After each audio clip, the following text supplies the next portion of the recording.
할렐루야. 자, 주님의 오심을 기다리는 복된 시간 대림절기를 보내고 있습니다. 오늘은 그 대림절의 마지막 주일이며 성탄절을 4일 앞둔 그런 날인데요. 이제 얼마 남지 않은 이 성탄절, 주님 맞이할 기쁨과 감사로 충만한 시간, 우리 인생의 참 소망 되시는 예수 그리스도로 인하여 더없이 행복한 신앙생활이 되시기를 주님의 이름으로 간절히 축원합니다. 자, 지난 주일 바로 일주일 전 우리 말씀 제목 기억하실 겁니다. 지난 주일 저는 여러분들을 믿습니다. 믿어 의심치 않습니다. 자, 지난 주일 말씀 제목 뭐였습니까? 잃어버린 예수를 찾아야 합니다. 할렐루야. 자, 기억나시죠? 잃어버린 예수를 찾아야 합니다. 잃어버린 예수를 찾읍시다. 우리 함께 결단하고 선포했어요. 자, 한 주간 어떠셨습니까? 잃어버린 예수를 찾으셨습니까? 네, 아멘. 네, 그랬는데 아멘 하니까 왜 대답이 없는 거예요? 네 해가지고 아멘 했는데. 자, 그래요. 나도 모르는 새 언제부터인지도 모르게 예수님을 잃어버린 신앙생활을 하고 있었다면은 우리는 잃어버린 예수님을 반드시 찾아야 한다고 했습니다. 말씀드렸죠. 잃어버린 것은 괜찮지만 잃어버린 것을 알고도 찾지 않으면 그건 문제라고 했습니다. 여러분, 한 번 더 바라옵기는 이번 대림절과 성탄절 잃어버린 예수님을 꼭 찾으시고 그 예수님과 날마다 동행하는 진정 복된 인생 되시기를 간절히 축원합니다. 자, 오늘 말씀도 잃어버린 것을 찾는 시간인데요. 오늘은 지난 시간하고 정반대입니다. 오늘은 우리가 예수님을 찾는 것이 아니라 예수님께서 우리를 찾으시는 그런 얘기예요. 우리를 찾으시는 예수님을 오늘 본문을 통해 우리가 만나게 됩니다. 자, 오늘 말씀의 제목 한번 따라해 보세요. 잃어버린 자를 찾으시는 주님. 자, 오늘은 우리가 찾는 게 아니고 예수님께서 우리를 찾으신다는 거예요. 여러분, 예수님께서 이 땅에 오신 이유, 그 이유가 뭡니까? 이제 성탄절이 얼마 남지 않았는데 예수님께서 이 땅에 사람의 몸을 입고 태어나신 그 이유가 뭡니까? 그 이유는 다른 것이 아니라 잃어버린 자를 찾으시기 위함이었어요. 자, 오늘 본문에 그 얘기가 있는데 본문 마지막 10절을 먼저 한번 읽어봅시다. 본문 10절입니다. 읽어봅시다. 인자가 온 것은 잃어버린 자를 찾아 구원하여 함이니라. 아멘. 여러분, 너무도 분명한 말씀입니다. 이제 코앞으로 다가온 성탄절, 예수님께서 이 세상에 오신 이유는 바로 이 때문이에요. 바로 잃어버린 자를 찾아 구원하는 것, 그것이 바로 우리 주님께서 이 땅에 오신 이유이고 목적인 줄 믿습니다. 자, 그러면 예수님께서 찾으시는 잃어버린 자, 무엇을 잃어버린 자를 말할까? 우리가 잃어버리는 것이 너무 많으니까 도대체 뭘 잃어버린다는 얘기일까? 예수님께서는 무엇을 잃어버린 자를 찾으실까? 그 잃어버림은 바로 길을 잃어버린 것을 말해요. 뭘 잃어버렸다고요? 길을 잃어버린 것. 길을 잃어버린 자. 여러분은 살면서 길을 잃어보신 경험이 있으신지요? 길을 잃어버린 경험, 사실 누구에게나 흔한 경험은 아닐 텐데요. 저에게는 잊지 못할 경험이 있습니다. 살면서 제가 딱 한 번 길을 잃어버려 봤는데, 보통 우리가 어렸을 때 기억이 잘 나지 않잖아요. 그런데 얼마나 무서웠는지 저는 이날의 기억만큼은 생생합니다. 제가 7살 때 유치원에서 소풍을 갔었는데 그때 거기서 길을 잃어버렸어요. 소풍 간 곳이 어디였냐면 그 당시 이름으로 용인자연농원이었어요. 지금은 에버랜드라고 하지만 저 때만 제가 유치원 때만 해도 용인자연농원이었거든요. 태어나서 처음 가봤습니다. 7살 때 태어나서 용인자연농원 처음 가봤는데, 가보니까 그야말로 신세계예요. 세상에 이런 곳이 있구나. 어린 마음에 너무 신기했습니다. 눈을 어디다 두어야 될지 모를 정도로 처음 보는 신기하고 재미난 것들이 너무 많았어요.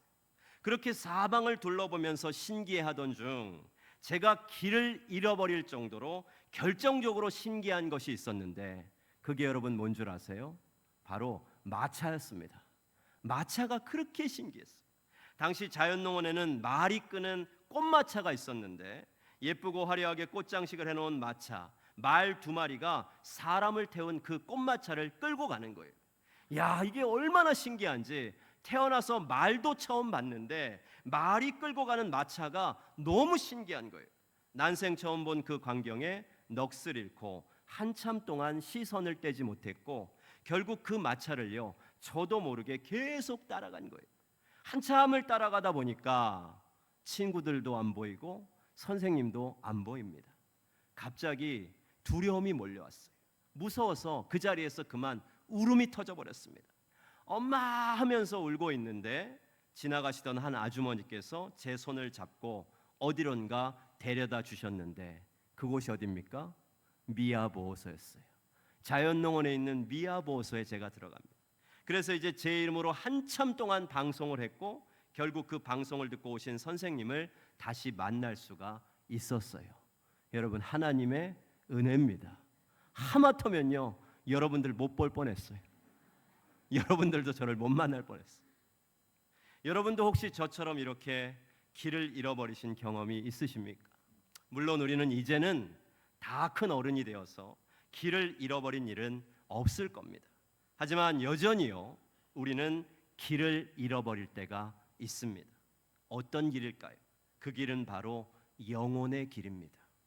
우리의 육신은 이제 길을 잃지 않지만 우리의 영혼이요 제 길을 찾지 못하고 길을 잃고 방황할 때가 있습니다. 여러분, 이게 진짜 무서운 거예요. 제가 자연농원에서 길을 잃어버린 것보다 우리의 영혼의 길을 잃어버리고 갈 길 몰라 방황하는 그게 진짜 두렵고 무서운 겁니다. 이게 훨씬 더 무서운 일이에요. 오늘 본문을 보면 이렇게 영혼의 길을 잃고 방황하는 한 사람을 우리가 만나게 되는데 누굽니까? 바로 우리가 잘 아는 삭개오입니다. 우리가 삭개오 하면 무슨 생각이 먼저 듭니까? 삭개오는 키가 작았다. 키가 작아서 뽕나무 위로 올라가서 예수님을 만났다. 우리가 삭개오 얘기를 기억할 때 떠오르는 포인트는 바로 이런 거예요. 삭개오는 키가 작았고 키가 작았기 때문에 나무 위에 올라갔다. 이게 우리 기억에 남는 대목인데 그러나 삭개오 이야기에서 중요한 포인트는 이게 아니에요. 중요한 포인트는 그가 키가 작고 나무 위에 올라갔다. 이런 게 중요한 게 아니라 중요한 포인트는 뭐냐? 그가 길을 잃어버린 사람이었다는 거예요. 자, 오늘 본문을 한번 볼까요? 본문 1절 2절 한번 읽어봅시다. 예수께서 여리고로 들어가 지나가시더라. 삭개오라 이름하는 자가 있으니 세리장이요 또한 부자라. 아멘. 자, 여기 삭개오가 이제 등장을 합니다. 그런데 그를 가리켜 성경은 세리장이요 또한 부자라고 소개하고 있습니다. 당시 세리들, 유대인들에게 세금을 걷어다가 로마에게 갖다 주는 일을 했던 사람들입니다. 말하자면 자기 동족 유대인들의 편에 있었던 사람이 아니라 로마 편에 있던 사람들이었어요. 당시 로마가 요구하는 많은 세금은 백성들에게 큰 고통이었습니다. 안 그래도 고통을 당하고 있는 백성들인데 이 세리들은요 전혀 그런 것들에 아랑곳하지 않고 자신들의 주머니를 채우려고 부정을 저질렀어요. 로마가 시키지도 않은 세금까지 더 걷어서요 백성들을 착복하는 부정부패의 대명사가 이 세리들이었습니다. 그런데 그런 세리들 중에서도 삭개오는 세리들의 장이었습니다. 세리들의 장이었으니 여러분 얼마나 이 삭개오가 돈을 많이 모았을지, 얼마나 부정을 많이 저질렀을지 짐작이 됩니다. 말하자면 삭개오라고 하는 사람은 세상적으로 볼 때는 남부러울 것 없는 부자고 또 세리장이라고 하는 권력도 갖고 있는 그런 사람이었지만 영적으로 봤을 때는 한참이나 잘못된 길을 걸어가고 있는 사람, 제 길을 찾지 못하고 방황하는 길을 잃어버린 사람이었어요. 영혼의 길을 잃어버린 거예요. 그런데 이런 삭개오, 오늘 일생일대에 놀라운 전환점을 맞이합니다. 바로 우리 예수님을 만나게 된 거예요. 자, 한번 봅시다. 3절 4절 말씀 읽어봅니다. 그가 예수께서 어떠한 사람인가 하여 보고자 하되 키가 작고 사람이 많아 할 수 없어 앞으로 달려가서 보기 위하여 돌무화과 나무에 올라가니 이는 예수께서 그리로 지나가시게 되밀어라. 아멘. 자, 여러분 이 구절을 보면 오늘 예수님하고 삭개오가 만날 때 먼저 다가간 사람이 누굽니까? 우리가 지금 3절 4절 읽었잖아요. 삭개오가 키도 작고 사람이 너무 많아서 예수님을 보기 위해서 돌무화과 나무, 뽕나무에 이제 올라가게 됐는데, 그러니까 이 9절만 3절 4절만 여기까지만 보면 오늘 예수님하고 삭개오가 만날 때 먼저 다가간 사람이 누구예요? 누가 먼저 다가간 거예요? 삭개오가 먼저 다가갔어요. 삭개오가 먼저 나무 위로 올라갔잖아요. 예수님을 보기 위해서 나무 위로 그가 먼저 올라갔어요. 그러나 그 다음 절을 보면 먼저 다가간 사람이 삭개오가 아니라는 것을 알 수가 있어요. 자, 이어지는 5절 한번 보세요. 읽어봅시다. 예수께서 그곳에 이르사 쳐다보시고 이르시되 삭개오야 속히 내려오라 내가 오늘 내 집에 유하여야 하겠다 하시니. 아멘. 여러분 이 5절 정말 뜻밖입니다. 지금 예수님 곁에 사람들이요 얼마나 많았는지 몰라요. 아주 인산인해를 이루었습니다. 물론 삭개오의 키도 작았지만은 예수님을 보려면 나무 위로 올라가야 볼 수 있을 정도로 그때 사람들이 많았다는 거예요. 예수님 곁에 사람들이 너무 많았어요. 그렇게 사람들이 많았는데 정말 뜻밖인 것이 뭡니까? 그 많은 사람들 중에 예수님께서는 단 한 사람 이 삭개오를 지목하셨다는 거예요. 거기 수없이 많은 사람들이 있었는데 예수님은 그 많은 사람들 중에 삭개오를 지목하셨습니다. 그리고 더 뜻밖인 것이 뭡니까? 이미 예수님은 삭개오의 이름까지 알고 계셨어요. 삭개오의 이름까지 알고 계셨다는 거예요. 자, 5절을 다시 한번 읽어보세요. 예수께서 그곳에 이르사 쳐다보시고 이르시되 삭개오야 속히 내려오라 내가 오늘 내 집에 유하여야 하겠다 하시니. 아멘. 이름만 먼저 알고 이름만 먼저 불러준 것이 아니라 여기 5절 마지막을 보면 오늘 내가 너의 집에 유하여야 하겠다. 예수님께서 먼저 삭개오의 집에 가고 싶다고 말씀을 하셨어요. 여러분 이게 무슨 뜻입니까? 오늘 예수님과 삭개오의 만남에서 먼저 다가간 사람은 삭개오가 아니라 누구였다는 거예요? 예수님이었다는 사실이에요. 예수님께서 삭개오를 먼저 찾아오셨다는 거예요. 사실 삭개오는요 그저 예수님이 어떤 사람인가 궁금한 정도였습니다. 예수님이 어떤 사람인가 그냥 궁금한 정도. 왜? 하도 사람들이 얘기를 많이 하니까, 예수라는 사람에 대해서 소문이 너무 많이 나니까 예수라는 사람이 우리 마을에 왔다는데 궁금하죠. 왜 안 궁금하겠어요? 어떤 사람인가 한번 보고 싶었을 뿐이에요. 도대체 예수라는 사람이 어떻게 생겼는지 한번 보고 싶다. 그래서 얼굴이나 한번 보려고 나갔는데 사람들이 너무 많으니까 나무 위로 올라간 거예요. 그러나 우리 예수님은 삭개오에게 이런 호기심 정도가 아니었어요.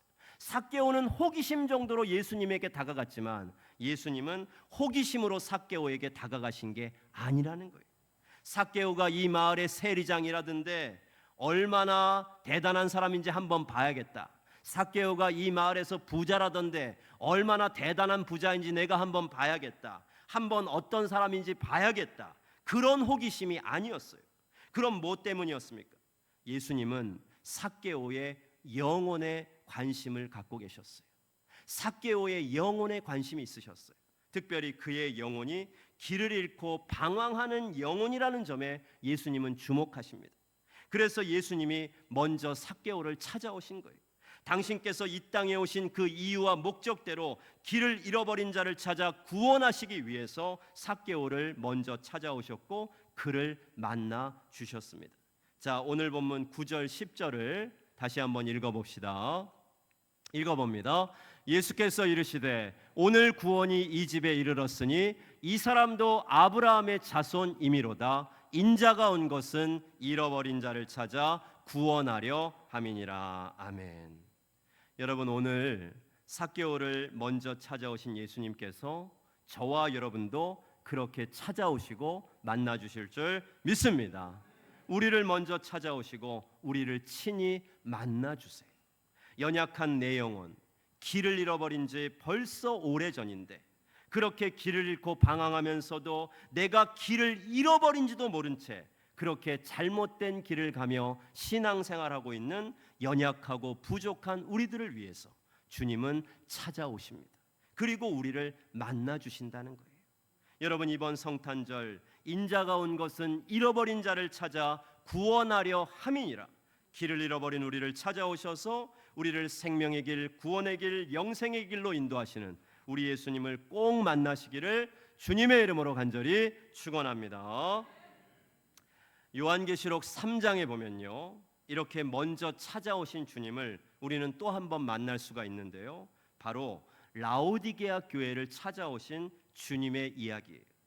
요한계시록 2장과 3장을 보면 소아시아 7교회를 향한 주님의 말씀이 이제 7개 교회의 차례대로 기록이 되어 있습니다.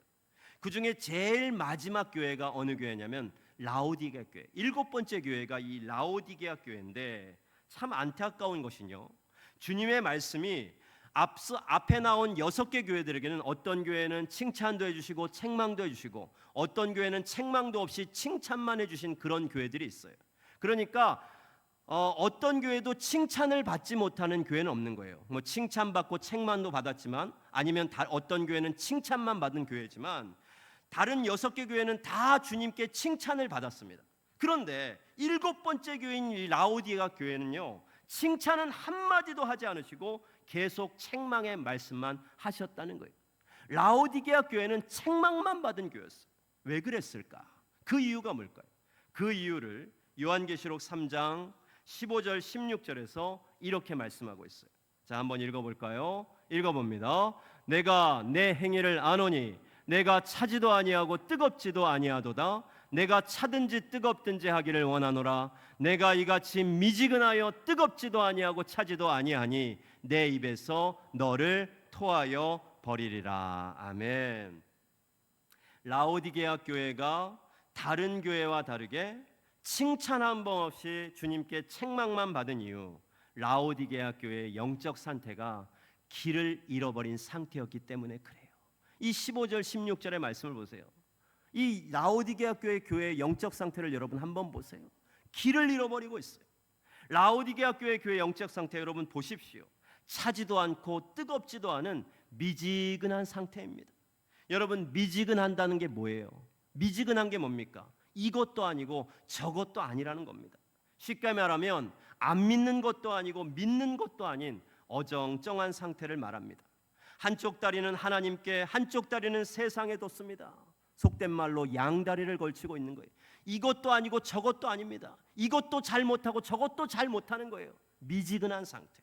여러분, 얼음이 될 정도로 차갑든지 물이 끓을 정도로 뜨거우면요, 세균이 활동을 못해요. 그렇지만 미지근하면요, 세균이 번식하기 아주 좋은 상태가 됩니다. 자, 그런 물을 여러분들이 한번 마신다고 생각해 보세요. 그 세균이 가득한 그 물을 여러분이 마신다고 생각해 보세요. 욕지기가 나지 않겠어요? 그래서 주님은 이 16절에 내가 내 입에서 너를 토하여 버리겠다라고 말씀하신 거예요. 라오디게아 교회의 영적 상태가 이런 상태였다는 거예요. 길을 잃어버리고 있었어요. 하지만 이렇게 안타까운 라오디게아 교회의 얘기는 여기서 끝나지 않습니다. 왜냐하면 우리 주님은 길을 잃어버린 자를 찾아오신 분이시기 때문이에요. 차지도 않고 뜨겁지도 않은 교회, 영적으로 길을 잃어버리고 방황하는 이 라오디게아 교회를 우리 주님이 먼저 찾아오십니다. 그 얘기가 요한계시록 3장 20절에 나와요. 자, 20절 말씀 한번 보여주세요. 읽어봅시다. 볼지어다 내가 문 밖에 서서 두드리노니 누구든지 내 음성을 듣고 문을 열면 내가 그에게로 들어가 그와 더불어 먹고 그는 나와 더불어 먹으리라. 아멘. 책망받아 마땅한 라오디게아 교회였지만 그렇기 때문에 주님은 먼저 이 라오디게아 교회를 찾아오십니다. 문 앞에까지 직접 오셨어요. 예수님께서 친히 이 교회를 찾아오셨습니다. 문 앞에까지 찾아오신 거예요. 그리고 그 문을 예수님이 두드리십니다.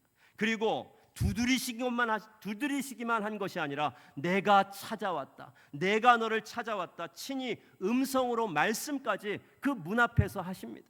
이제 어떻게 하면 됩니까? 예수님께서 문 앞까지 오셨고 문을 두드리시고 내가 왔다 말씀까지 들려주셨습니다. 그러면 이제 어떻게 하면 되는 거예요? 문을 열기만 하면 되는 거예요. 문을 열면 주님을 만날 수가 있습니다. 예전부터 이 요한계시록 3장 20절의 말씀을 묘사한 그림이 하나 있었습니다. 성화가 하나 있었어요. 자, 그 그림 한번 보여주세요. 자, 이 그림입니다.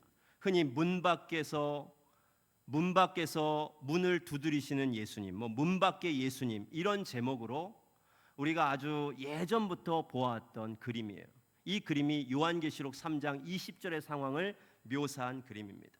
그런데 사실 이 그림은요, 원작이 아닙니다. 상황을 더 이해하기 쉽게 현대적으로 이 요한계시록 3장 20절을 우리가 더 이해하기 쉽게 좋으라고 현대적으로 이제 이 원작이 아닌데 원작을 조금 이제 변형을 해서 그려낸 모작. 그러니까 작자도 미상해. 누가 그렸는지도 모르는데 이게 원작을 따라서 모방한 그림, 모작입니다. 계시록 3장 20절 본문을 토대로 그린 원작은 사실 이 그림이 아니라 두 번째 그림입니다. 두 번째 그림 한번 보여주세요. 이 그림이 원작입니다. 19세기 영국의 화가였던 윌리엄 홀만 헌트가 이 그림을 그렸는데 어느 날 요한계시록 3장 20절의 말씀을 묵상하다가 자신이 받은 은혜대로 그린 그림이 이 그림이었어요. 그리고 이 그림에 이름을 붙입니다. 홀만 헌트는 이 그림의 제목을 세상의 빛이라고 했습니다. 이 그림의 이름은 세상의 빛이에요. 자, 그림을 보세요. 예수님은 이 세상에 빛으로 오셨습니다. 머리에는 가시 면류관을 쓰시고 손에는 등불을 들고 오셔서 가시 덩굴에 쌓인 채로 굳게 닫혀 있는 문을 두드리시는 그런 모습이에요. 이 가시 덩굴에 둘러싸여서 굳게 닫혀 있는 이 문은 여러분 무엇을 상징할까요? 이 화가는 우리가 그렇게 죄 가운데서 우리의 마음 문이 닫혀 있는 그 상태를 그림으로 표현한 거예요. 문도 굳게 닫혀 있고 우리의 죄가 얼마나 많은지 가시덩굴에 둘러싸여 있다는 그것을 이 화가가 표현한 겁니다. 그런데 여러분 이 문을 자세히 보시면 문 밖에 손잡이가 없습니다. 문 밖에 손잡이가 없어요. 어떤 문이든 손잡이가 있는데 이 문에는 손잡이가 없습니다. 예수님께서 오셔서 문을 여시려면 손잡이가 있어야 되는데 손잡이가 없는 거예요. 그럼 이 문은 어떻게 열릴 수가 있습니까? 밖에는 손잡이가 없는 이 문이 열리려면 어떻게 해야 돼요? 안에서 열어야 되는 거예요. 안에서 열어야 됩니다. 라오디게아 교회가 열어야 돼요. 삭개오가 열어야 돼요. 저와 여러분 우리가 이 문을 열어야 됩니다. 할렐루야. 예수님은 앞에까지 오신 거예요. 예수님을 만나려면 이제 우리가 이 문을 안에서 열어야 됩니다. 누구든지 내 음성을 듣고 문을 열면이라고 했어요. 자, 3장 20절 다시 한번 우리 읽어봅시다. 자, 읽어봅시다. 볼지어다 내가 문 밖에 서서 두드리노니 누구든지 내 음성을 듣고 문을 열면 내가 그에게로 들어가 그와 더불어 먹고 그는 나와 더불어 먹으리라. 아멘. 누구든지 내 음성을 듣고 문을 두드리고 우리를 찾아오셨다고 말씀하시는 그 주님의 음성을 듣고 누구든지 그 문을 열기만 하면 주님을 만날 수가 있는 거예요. 여러분 지금도 주님은 우리의 마음 문을 두드리고 계십니다. 그 문을 여러분 여시기를 축복합니다. 그 문을 여셔야 돼요. 우리를 찾아오신 주님을 꼭 만나시기를 바랍니다. 그렇게 주님을 만나시면 이제 그때부터 주님과의 영적 교제가 시작됩니다. 누구든지 내 음성을 듣고 문을 열면 내가 그에게로 들어가 그와 더불어 먹고 그는 나와 더불어 먹으리라. 주님과의 영적 교제가 시작이 되고 하나님 나라 잔치가 벌어집니다. 그리고 그 천국 잔치에서 구원과 영생의 축복을 맛보게 될 줄로 믿습니다. 잃어버린 자를 찾으시는 주님, 죄 가운데 길을 잃어버리고 방황하는 자들을 위해 주님은 이 땅에 오셨습니다. 길을 잃어버린 삭개오를 찾아오셨고 길을 잃어버린 라오디게아 교회의 문을 두드리신 예수님께서 오늘 저와 여러분 우리의 삶 속에도 찾아오시고 우리 심령의 문을 두드리고 계신 줄 믿습니다. 이번 성탄절 이 믿음으로 주님을 꼭 만납시다. 우리를 찾아오신 주님을 꼭 만나시고 그렇게 주님을 만남으로 주님이 내 안에 계시고 내가 주님 안에 거하는 구원과 영생의 축복으로 가득한 복된 성탄절이 되시기를 주님의 이름으로 간절히 축원합니다. 기도하겠습니다.